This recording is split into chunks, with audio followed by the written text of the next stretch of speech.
금요일 새벽에 만나는 하나님 오신 여러분들을 환영합니다. 같이 기도하겠습니다. 하나님 감사합니다. 오늘도 하나님이 주신 좋은 날입니다. 이 날을 말씀과 같이 시작합니다. 말씀을 의지하면 설령 오늘 하루가 아침에 눈을 떴을 때 두려운 마음이 있다 할지라도 그럼에도 불구하고 하나님의 말씀의 능력으로 담대함을 얻을 줄로 믿습니다. 또한 우리가 염려된 일들이 있다 할지라도 하나님이 함께 계시다는 그 확신이 우리를 더 강하고 우리를 더 성장, 성숙시키게 할 줄로 믿습니다. 오늘 이 말씀을 주실 때 겸손히 말씀을 받게 하시고 또 말씀이 우리의 마음에 울려질 때에는 하나님 어떤 것이든지 순종할 마음을 갖게 하여 주옵소서. 모든 말씀을 예수님의 이름으로 기도합니다. 아멘. 오늘 말씀은 다니엘입니다. 7장 9절에서 14절까지의 말씀입니다. 다니엘서 7장 9절에서 14절입니다. 우리 같이 7장 9절부터 같이 읽겠습니다. 내가 보니 왕좌가 놓이고 옛적부터 항상 계신 이가 좌정하셨는데 그의 옷은 희기가 눈 같고 그의 머리털은 깨끗한 양의 털 같고 그의 보좌는 불꽃이요 그의 바퀴는 타오르는 불이며 불이 강처럼 흘러 그의 앞에서 나오며 그를 섬기는 자는 천천히요 그 앞에서 모셔 선 자는 만만이며 심판을 베푸는데 책들이 펴놓였더라. 그때 내가 작은 뿔이 말하는 큰 목소리로 말미암아 주목하여 보는 사이에 짐승이 죽임을 당하고 그의 시체가 상한 바 되어 타오르는 불에 던져졌으며 그 남은 짐승들은 그의 권세를 빼앗겼으나 그 생명은 보존되어 정한 시기가 이르기를 기다리게 되었더라. 내가 또 밤 환상 중에 보니 인자 같은 이가 하늘 구름을 타고 와서 옛적부터 항상 계신 이에게 나아가 그 앞으로 인도되매 그에게 권세와 영광과 나라를 주고 모든 백성과 나라들과 다른 언어를 말하는 모든 자들이 그를 섬기게 하였으니 그의 권세는 소멸되지 아니하는 영원한 권세요 그의 나라는 멸망하지 아니할 것이니라. 아멘. 어제는 우리가 다니엘이 본 예언 가운데서 큰 나라들 4개의 환상을 보았습니다. 바벨론으로 시작해서 로마를 보았는데 그러나 그 로마는 사실은 과거의 로마만은 아닙니다. 앞으로 임할 그런 새로운 그런 사단의 세력들까지 포함하고 있는 거죠. 그런데 오늘 다니엘이 본 환상은 이제 그것들을 넘어선 2가지의 환상을 보게 됩니다. 첫 번째가 9절부터 12절까지에 있는 모습인데 하나님의 심판의 보좌에 대한 환상입니다. 이 환상 가운데는 하나님이 보여집니다. 그리고 13절, 14절에는 다시 재림하실 예수 그리스도, 그 인자의 모습이 보여집니다.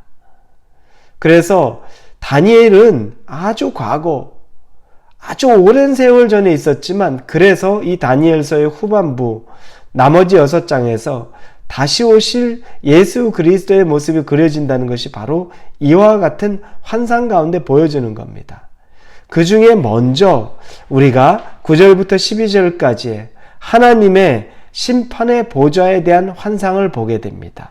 자, 이 모습을 보는데 먼저 9절에 보니 하늘의 왕자, 즉 보좌가 보이는데 거기 하나님이 보이기 시작합니다.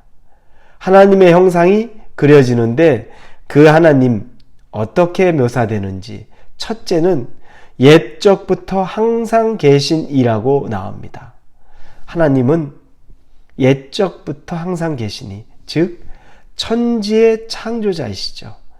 이 세상이 있기 전부터 계셨던 분, 시작을 알 수 없고 끝을 알 수 없는 분, 그분이 하나님입니다. 그런데 사람은 내가 알고 있는 기억부터 알기 때문에 내가 알고 있었던 학습되어지고 배웠던 것부터 기간을 카운트할 수 있기 때문에 우리는 막연히 옛적부터 항상 계시니 이 정도의 표현밖에는 하나님에 대해서 할 수가 없는 겁니다. 그러면 여러분, 옛적부터 항상 계시니라고 하면 이 하나님은 과거에 계셨습니다. 그리고 지금 이 현재에도 계십니다. 그리고 더욱더 앞으로 미래에도 계시는데 이 미래는 우리가 목숨이 끊어지는, 육신이 끝나는 그때까지만이 아니라 영혼에 대한 미래까지도 하나님이 계신다는 거죠. 우리의 삶을 한번 생각해 보면 과거에 여러분이 어떠한 환경에 있든지 간에 하나님은 그곳에 계셨던 겁니다.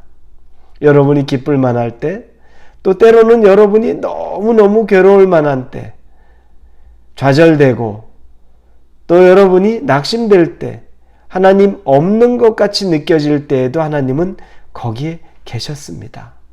그리고 지금도 하나님이 계십니다. 여러분이 지금 눈을 떠서 예배를 드리는 이 시간에도 하나님이 계시고, 여러분이 오늘 하루를 살아갈 그 시간에도 하나님이 계십니다. 내일에도 계시고 모레도 계시고 우리의 육신이 있는 순간까지도 계시고, 그리고 우리의 육신이 끝나서 우리가 하나님 나라에 가는 그날까지 그곳에도 하나님은 계십니다. 여러분, 이건 굉장한 소망과 희망입니다. 그래서 나는 아무 소망이 없어, 나는 아무 기댈 것도 없어, 기대할 것도 없어, 이건 여러분 하나님 기뻐하지 않는 것이고 정말 믿음이 없는 겁니다. 우리의 믿음은 항상, 옛적부터 항상 계신 이 말씀만 붙잡아도 사실은 우리가 그렇지, 하나님이 과거에 계셨지, 지금도 계시지, 그러면 지금 나를 고아와 같이 내버려 두지 아니하시지 라는 믿음으로까지 우리가 연결될 수 있습니다. 여러분, 항상 함께 하시는 하나님을 꼭 붙잡을 수 있기를 바랍니다. 이 하나님에 대한 묘사가 조금 더 자세히 등장합니다. 그의 옷과 머리털은 하얗다고 말합니다. 눈처럼 희고 양털처럼 하얗다. 하나님은 순백색으로 아주 정결하고 깨끗함을 의미하는 겁니다. 하나님은 여러분 검은 것이 없을 정도로 때가 묻지 않고 죄가 묻지 않은 깨끗하고 빛나고 하얀 분이십니다. 그렇기 때문에 이 하나님은 검은 것, 즉 악이 있는 것을 방관하지 않습니다. 악이 틈타는 것을 하나님이 기뻐하지 않습니다. 그래서 심판에 대한 내용이 나오는 겁니다. 이 이후에 하나님의 모습을 보면 심판에 대한 내용이 나오는데 그 앞에 피와 어떤 권력, 이런 것들, 이 세상에 권세 가진 것들, 그들을 심판하는데 불이 임하는 모습들을 보게 됩니다. 자, 여러분, 우리가 이 세상에 살면서 하나님이 정결하고 깨끗한 분이기 때문에 저와 여러분도 정결하고 깨끗해야 됩니다. 그건 아주 당연한 겁니다. 아버지가 그러셨기 때문에 자녀는 또한 그래야 하는 겁니다. 우리가 교만하고 죄에 가득할 때 우리의 심판은 늘 준비되어 있을 수밖에 없는 것이 바로 거기에 있습니다. 그리고 하나님을 섬기는 주의 천사들, 심부름하고 섬기는 천사들이 천천이고 만만이라고 표현되어 있습니다. 이 모습을 보면서 하나님을 섬기는 자가 천천히요 만만, 그분을 섬기고 그분의 심부름을 하는 자라는 거죠. 그러면 이 천천과 만만이 되는 천사들이 얼마나 많은 곳에 다니면서 하나님을 섬기고 하나님의 명을 받들겠습니까?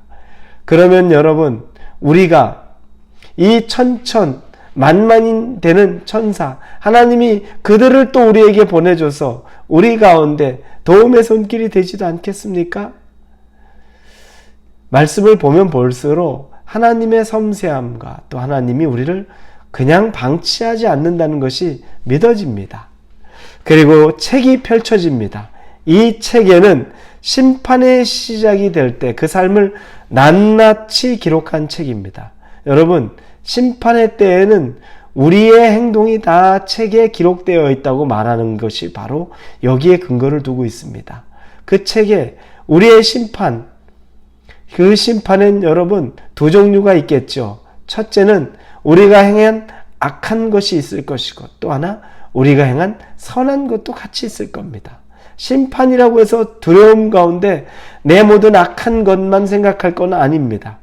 그러나 수없이 많은 악한 것이 참 부끄럽고 두렵습니다. 그 심판의 책에 내 모든 것이 기록되어 있다면 그가 하나님이 어느 순간에 어떻게 하나님을 볼 수 있을까요? 정말 부끄럽고 두렵고 생각만 해도 마음이 아찔합니다. 그러나 하나님의 한편 그곳에서 또 착하고 충성된 종이었다라는 그 말씀을 해줬을 때 그 영광을 또 한번 생각해 보면 힘을 얻습니다.